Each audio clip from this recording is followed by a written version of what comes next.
नमस्कार। मंगलवार की सुबह नेपाली सीमा के पास दक्षिणी तिब्बत में भूकंप के झटकों के बाद गूगल सर्च ट्रेंड में भूकंप सबसे ऊपर आ गया। उत्तरी भारत के कई क्षेत्रों में भी भूकंपीय गतिविधि महसूस की गई। गूगल ट्रेंड्स के अनुसार सिर्फ 3 घंटों में भूकंप पर 50,000 से अधिक सर्च हुए। इस विषय में खोज की मात्रा में 1000% की वृद्धि के साथ उछाल देखा गया। 7.1 की तीव्रता वाला सबसे तीव्र भूकंप 2015 के विनाशकारी नेपाल भूकंप के बाद से इस क्षेत्र में यह सबसे शक्तिशाली भूकंप का झटका था। पिछले 2015 वाले भूकंप में लगभग 10,000 लोगों की जान चली गई थी। इस बार भी बिहार में भूकंप के झटके इतने तेज थे कि लोग अपने घरों से बाहर निकल आए। हालांकि संपत्ति के नुकसान की कोई बड़ी खबर नहीं है। भारतीय और यूरेशियन टेक्टोनिक प्लेटों के संगम पर स्थित नेपाल भूकंपीय रूप से सक्रिय क्षेत्र का हिस्सा है। इस क्षेत्र की जो भूगर्भीय स्थिति है, जो हिमालय के निर्माण के लिए जिम्मेदार है, वो अक्सर भूकंप का कारण बनती है। नेशनल सेंटर फॉर सेस्मोलॉजी यानी एनसीएस ने सुबह 6:35 IST पर भूकंप दर्ज किया। इसका केंद्र 28.86 डिग्री उत्तरी अक्षांश और 87.51 पूर्वी देशांतर पर 10 किलोमीटर की गहराई पर था। भूकंप का क्षेत्र नेपाल के पास तिब्बती स्वायत्त क्षेत्र में पहचाना गया। बिहार में अगर बड़े भूकंपों की बात करें तो 1988 का नेपाल भूकंप 20 अगस्त 1988 को नेपाल भारत की सीमा के पास हुआ था। भूकंप का केंद्र नेपाल के उदयपुर जिले में स्थित था। रिक्टर पैमाने पर 6.9 की तीव्रता वाला यह भूकंप 1934 के बाद देश में दर्ज किया गया सबसे बड़ा भूकंप था। नेपाल और बिहार में मरने वालों की संख्या 1003 थी। पहाड़ी कटाव, भूस्खलन, बाढ़ से स्थिति और खराब हो गई, जिससे सरकारी आंकड़ों में मरने वालों की संख्या लगभग 300 बढ़ गई। स्कूलों और अस्पतालों सहित इमारतों को और बुनियादी ढांचे को काफी नुकसान हुआ, जिससे लगभग 5 लाख लोग बेघर हो गए थे। इसका स्वास्थ्य सेवाओं पर भारी असर हुआ। अर्थव्यवस्था तबाह हो गई। इससे भीड़भाड़ बढ़ी और सफाई की कमी हो गई। 5 लाख लोग घर के बाहर थे। इसने स्वास्थ्य स्थितियों का और नुकसान कर दिया। स्थानीय और अंतर्राष्ट्रीय राहत प्रयासों में भारी मानसून, पहाड़ी इलाके, बुनियादी ढांचे की क्षति, हेलीकॉप्टरों की कमी और असंगत प्रतिक्रिया यानी एक दूसरे से कोऑर्डिनेशन की कमी से बाधा आई। ये कोई पहला भूकंप था, ऐसा बिल्कुल नहीं है। खौफनाक भूकंप का मंजर बिहार ने कई बार देखा है। 4 जून 1764 को आया भूकंप तीव्रता के हिसाब से रिक्टर स्केल पर 6 का था, तो 23 अगस्त 1833 को आया भूकंप 7.5 का। बिहार और भारत तो दूर, विश्व इतिहास में भी ऐसी तीव्रता वाले भूकंप कम ही रिकॉर्ड किए गए हैं। बिहार में आया सबसे खौफनाक भूकंप 1934 का रहा। 15 जनवरी 1934 को आए प्रलयंकारी भूकंप से जुड़ी कई बातें याद करके आज भी यहां के लोग सहम जाते हैं।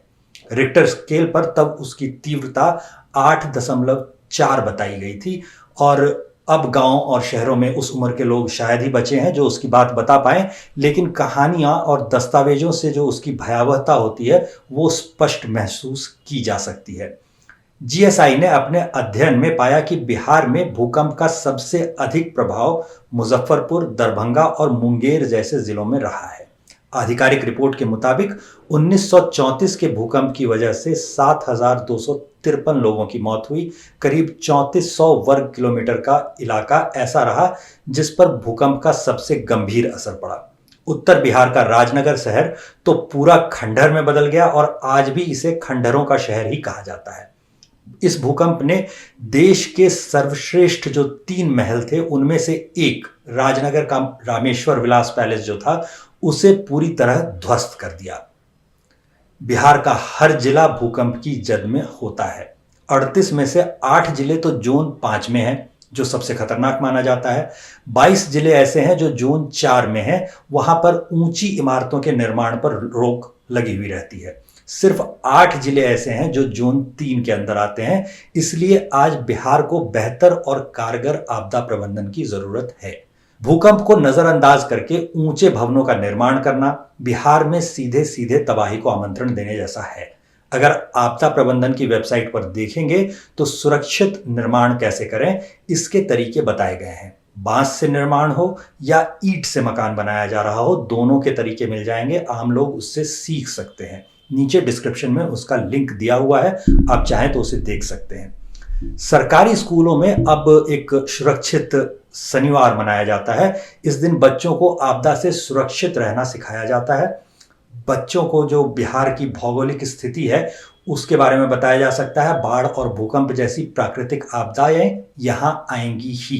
हम प्राकृतिक आपदाओं को तो नहीं रोक सकते, भूकंप का पूर्वानुमान भी नहीं लगा सकते, लेकिन इसका एक चुनौती की तरह मुकाबला तो कर ही सकते हैं। अब प्रश्न ये उठता है कि इन चुनौतियों का मुकाबला कैसे किया जाए। सबसे पहला चरण होता है तैयारी। हमें एक आपातकालीन योजना तैयार करनी होगी। यदि किसी स्थिति में परिवार के सदस्य एक दूसरे से भूकंप के दौरान अलग हो जाएं, जैसे कि दिन के दौरान भूकंप आया, तो ये संभव है क्योंकि घर के वयस्क सदस्य जो होंगे वो काम पर गए होंगे और बच्चे स्कूल में होंगे, तो ऐसा हो सकता है। इसलिए आपदा के बाद इकट्ठा होने के लिए एक योजना तैयार रखें। कहाँ इकट्ठा होना है ये सबको पता होना चाहिए। राज्य के बाहर रहने वाले अपने किसी रिश्तेदार अथवा दोस्त को आपदा के बाद पारिवारिक सूत्र यानी फैमिली कॉन्टैक्ट के रूप में उपलब्ध होने के लिए कहें।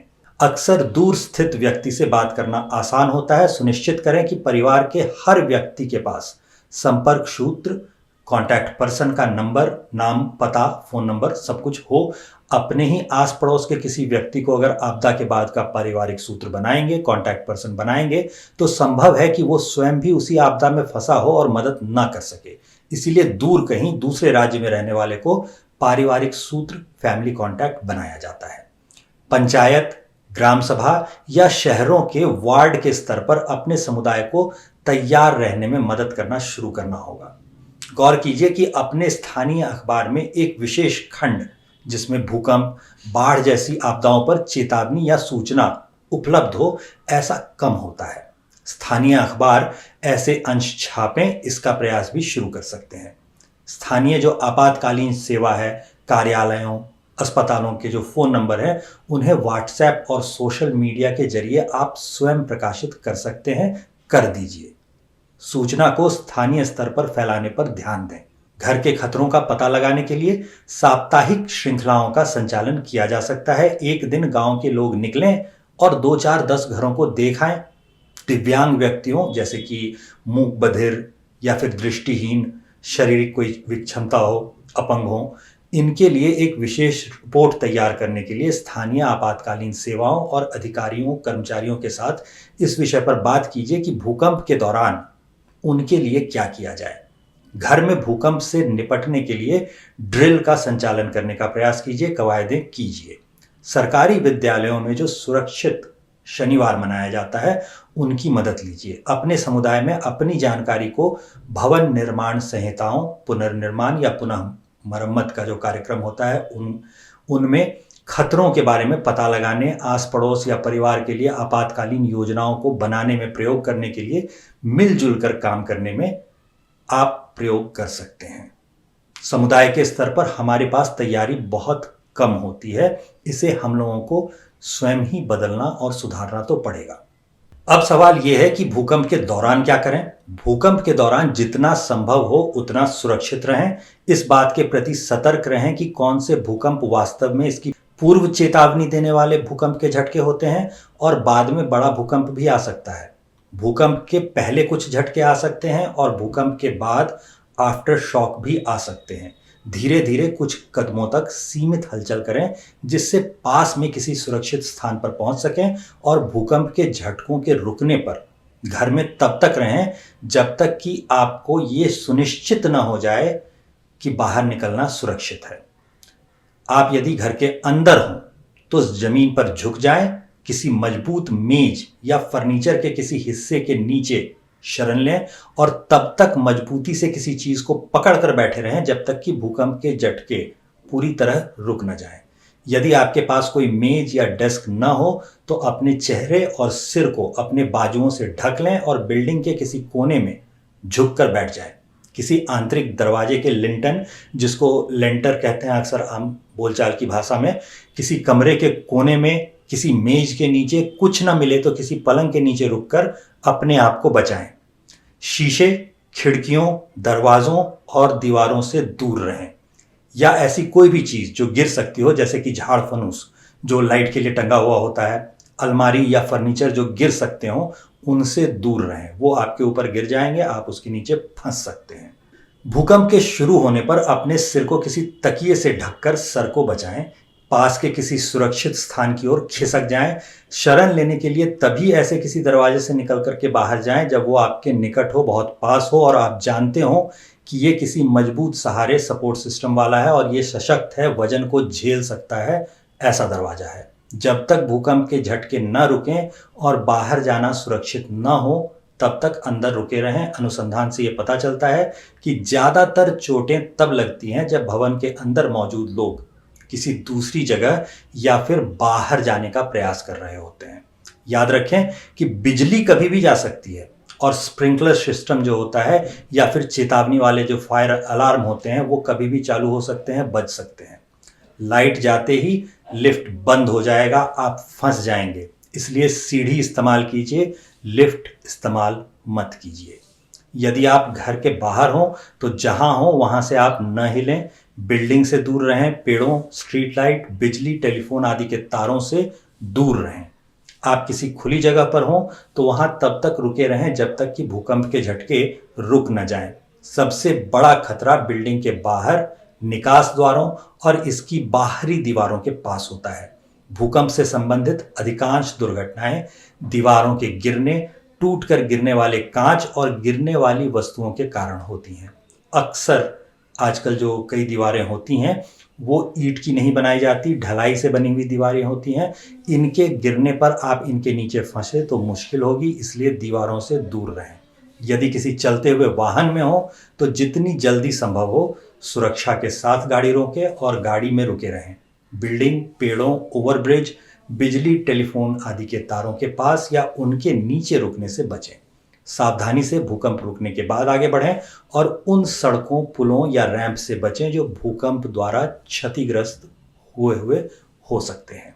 यदि आप मलबे के नीचे फंस गए हों तो क्या करना होगा? सबसे पहले तो माचिस हरगिज मत जलाएं, धूल ना उड़ाएं, हिले डुले ज्यादा नहीं। अपने मुंह को सबसे पहले किसी रुमाल या कपड़े से ढक लें। किसी पाइप या दीवार को थपथपाएं ताकि बचाने वाले आपको ढूंढ सकें। यदि उपलब्ध हो तो सीटी का प्रयोग करें। सीटी अक्सर उपलब्ध नहीं होती। अगर कोई और उपाय न हो तो तेजी से चिल्लाएं। चिल्लाने से आपके मुंह में सांस के द्वारा खतरनाक धूल जा सकती है, ये याद रखिए। तो सांस संभाल के लीजिए। आपदा प्रबंधन की वेबसाइट पर भूकंप से बचाव की जानकारी होती है, उसे स्वयं भी पढ़िए और घर के बच्चों और दूसरे सदस्यों को भी पढ़वाइए। लिंक आपको नीचे डिस्क्रिप्शन में मिल जाएंगे, आप उन्हें देख सकते हैं। आगे किसी वीडियो में फिर मिलते हैं। अभी के लिए आज्ञा दीजिए। धन्यवाद।